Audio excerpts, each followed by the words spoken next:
आंदोलनाचा 7वा दिवस आहे. खरं तर 7व्या दिवशी बोलणं थोडं जड होते, पण तुमच्यापर्यंत भावना पोहोचवायच्यात. प्रशासनाची काल बैठक झाली आज नवळ्याला, लोकप्रतिनिधी होते. तुम्ही सगळ्यांनी मीडियाच्या माध्यमातून पाहिले असेल. मी तिथं शेवटला गेलो, सगळं वातावरण पाहिलं, सगळं मी बैठक पाहत होतो. त्यातून काही आउटपुट निघत नव्हता, निर्णय होत नव्हता, म्हणून मला खरं जायला लागलं. आणि तिथं जाऊन लोकप्रतिनिधी आमदार साहेबांनी चर्चा केली. आमदार साहेबांनी सांगितलं की मला 2 दिवसाचा कालावधी द्या, मी त्या ठिकाणी तुम्हाला, पण आता सध्या उपोषण स्थगित कर, तब्येतीकडे बघून त्यांनी मला सांगितलं. त्यांना म्हणलं मला आदेश प्राप्त करून द्या रद्द होण्याचे, जनसुनावणी. मग आपण त्यानंतर सगळ्यांना विश्वासात घेऊन आपण विचार करू. पण आता तर म्हणलं मी स्थगित नाही करू शकत. आता शेवटी कसं आहे, आपण एवढं लढतोय, या सगळ्या गोष्टी करतोय, या सगळ्या आपल्या सर्वसामान्य लोकांसाठी, गोरगरीब आदिवासीसाठी.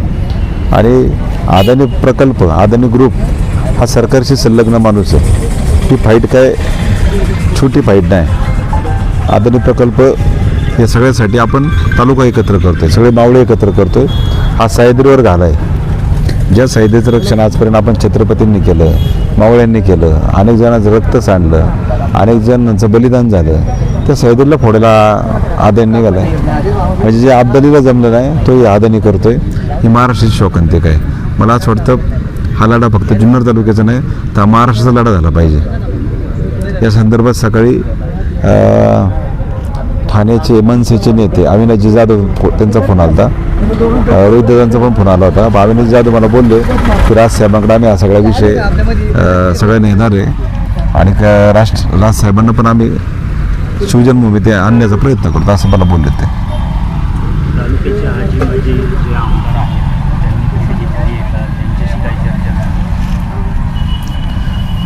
काल त्या मीटिंगला विद्यमान आमदार साहेब होतेच, श्रीदादा होते.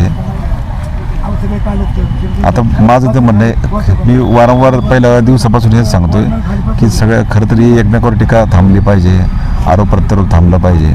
आपला विषय काय चालला हा फार गांभीर्याचा विषय. एकीकडं गावच्या गावं गायरान जागा जातात आहे. आवादा कंपनीसारखी त्या ठिकाणी आपल्या तालुक्यात अनेक ठिकाणी प्रकल्प झालेत. तिथं त्यात तुम्ही एकदा जाऊन त्या गावकऱ्यांशी संवाद साधा. अनेक गावांचे वाद सुरू आहेत आणि एकीकडं अदानी येतो आहे. जे तुम्ही बघा, पूर्व भागात हे सगळी आवादा कंपनी आणि पश्चिम भागात सगळी अदानी कंपनी. हे पाप नेमकं कोणी केलं आहे? या सगळ्या गोष्टी खरं तर फार दुर्दैवाची गोष्ट आहे. अनेक गोष्टी याच्यात आहेत, परंतु लोकप्रतिनिधींनी याच्यात खरं तर आजी असू नाही तर माझी असू.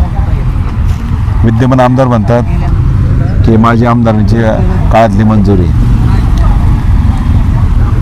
ते वेगवेगळे आरोप यांच्यावर करतात. याच्यातच मला असं वाटतं हे सगळं माझे आमदार असो नाही तर विद्यमान आमदार असो, दोन्ही आमदार स्वतःच्या जवळ आहेत. दोन्ही आमदारांच्या उपमुख्यमंत्री संपर्कात आहेत. दोन्ही आमदारांच्या मग असं काय एकमेकांवर आरोप करून तुम्हाला कुठेतरी गाफील ठेवलं जातं. माझं गाफील जाऊ द्या साहेब, पण ह्या गोरगरीब आदिवासी समाजाला यांना गाफील ठेवण्याचा प्रकार आहे ना. तर जर एवढे तुम्ही CM डेप्युटी CMचे जर जवळचे आहात, मला असं वाटतं पालकमंत्री सुनेत्रा वहिनी पवार आहेत. हे सगळ्या गोष्टी करायचं जर ठरलं तर होऊ शकतं. याचे अहवाल कसे प्राप्त झाले, सर्वेक्षण कसं झाले, हे फार दुर्दैवाची गोष्ट आहे. हे चिंताजनक आहे. आजपर्यंत अंधारात सगळ्यांना का ठेवलं गेलं? 2-3 वर्षापासून सगळं सर्वेक्षण सुरू आहे. का नाही तालुक्याला समजलं अदानी इथं सर्वेक्षण करतोय? मग त्यांनी सर्वेक्षण नेमकं बरं लोक सांगतात आता की ड्रोनने करत होते.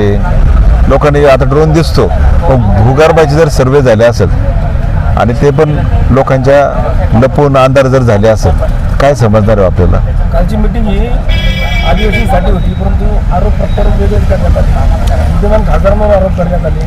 खासदार जिवंत आहे का असं विचारण्यात आलं. ठीक आहे, मी पहिल्यांदाच तुम्हाला म्हणलो की शेवटी जबाबदार लोकप्रतिनिधी लोकांनी एवढं विश्वासाने निवडून दिले. सगळेच आजी आमदार असो, माझे आमदार असो, विद्यमान खासदार साहेब असो, सगळ्यांनी आता आरोप प्रत्यारोप करण्याविषयी माझ्या पण तब्येतीत जाऊ द्या. तर ते लोकांकडे बघा, त्यानुसार तुम्ही वाटचाल करा. तालुक्याचे सगळे जबाबदार लोकप्रतिनिधी आहात तुम्ही. एकमेक अशा पद्धतीने जाऊन टीका करू नका. शेवटी सगळी माणसं एकत्र आली तर मला त्या गोष्टीचा आनंद आहे. तुम्ही एकत्र या, एकत्र आपण लढा देऊ. तुम्ही बघा इथं बॅनरवर कुठं माझं नाव आहे का, कुठं काय फोटो आहे का, काय आहे? मी आपला हालाडा तालुक्यासाठी देतोय. मला असं वाटतं तालुका एकत्र झाला पाहिजे. आज तुम्ही सगळे पत्रकार बंधू सगळे एकत्र झाले, आनंद आहे ना आम्हाला. तुम्ही हे सगळं तुमच्या माध्यमातून जाते तरी, नाहीतर अदानी ग्रुपसमोर ही मस्करी करत नाही.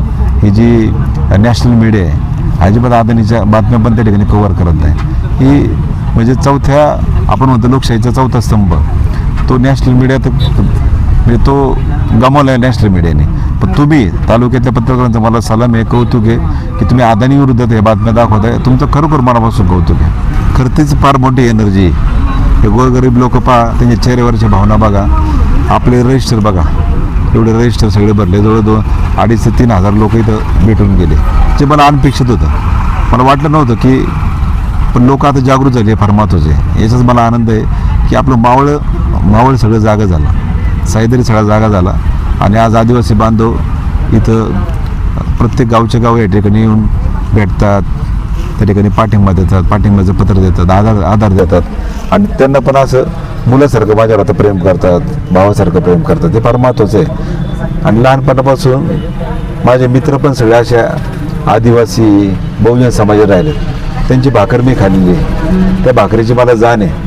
त्याच्यामुळं काळजी करू नका, हालाडा असं सुरू राहणार आहे. जोपर्यंत हा आदेश प्राप्त होत नाही तोपर्यंत स्पष्ट मत आहे. कारण अदानी समोर हे प्रशासन फार मोठं हातबल आहे राव.